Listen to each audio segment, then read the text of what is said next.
Ayan, ito mga kapuso, after mag-shopping kayo, diretso, well, Christmas pasyal na tayo. Aba! Let's go! Tara na sa biggest light park dito sa Pilipinas. At kasama nga natin dyan, sino nga ba?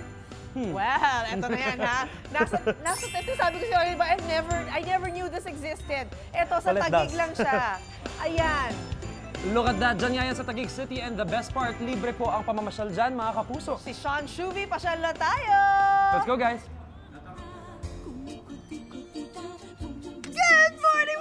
Good morning mga kapuso! Happy holidays! Nako, 15 days na lang magpapasko na. Kaya naman, ipapasyal namin kayo dito sa talaga namang pinupuntahan na pasyalan dito sa Christmas by the Lake Light Park dito sa Taguig. Naku, sobrang laki nito. Tingnan nyo naman, palabas tayo ngayon sa Light Maze.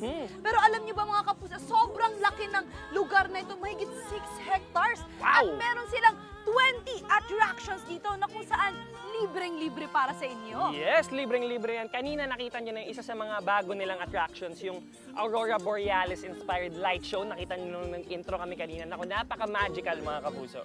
Oo, tsaka sobrang laki. Sa bandang dito nga, pwede pa kayong mag-date ng jowa nyo di dyan. Or Wow, mag-away. ang ganda, Oo, pwede din kayo mag-away. Pero pwede din kayo ay, ang ganda niya. Hala, ano yan? Well, eto, tapos na tayo sa Light Maze. Well, nakikita nyo na sobrang makulay talaga yung decorations dito. Nandito tayo sa Kinetic Balls. Kanina, nagpicture-picture si Shuvi dito. Mukhang maganda naman yung pinalabas. Napaka-aesthetic, tsaka picture perfect ang mga attractions dito mga kapuso. Pwede nga kayong pwede mag-post dyan ng pictures, Yes. videos, at sa bandang dito meron pa silang mga, anong tawag nga dito siya?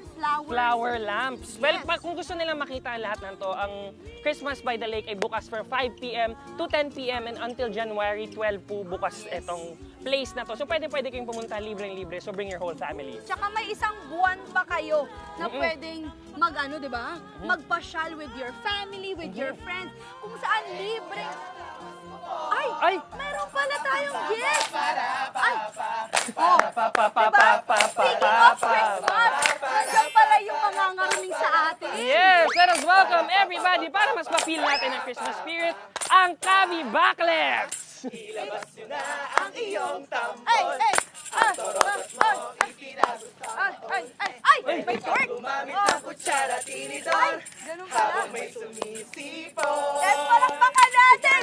Happy Backlets! Ay! Ang magkaisa. Ganda! Picture! Pasko na. Ito, nangaroling sa amin. Ang handles ko eh. Ang saya. Tarat! Dashing through the snow and the wonders of and say all the things we go laughing on the way. Jingle bells, jingle bells, jingle bells rock. Ang galing Jingle talaga. bells, Ang saya pala magpasko dito sa TLC. Yes. Going and bushers of Ay, fun. oh. Hey, that's a jingle bell. That's a jingle bell. That's a jingle bell rock. Full of energy at syempre.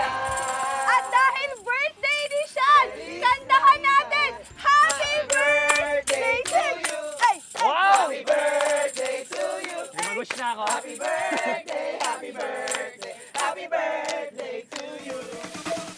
Syempre, hindi mawawala ang surpresa natin kay Sean!